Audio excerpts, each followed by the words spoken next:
Today, I'll show you how to quickly check if your alternator is charging properly using a multimeter. Check that.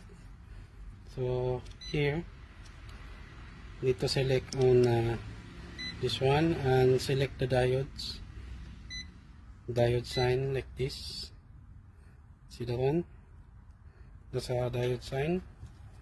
Then first, need to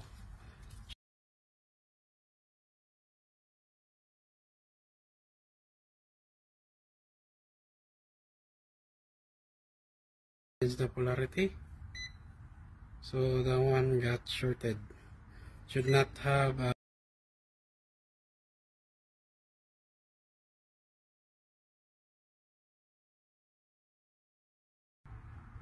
when you change the prod swap, no polarity or no connection.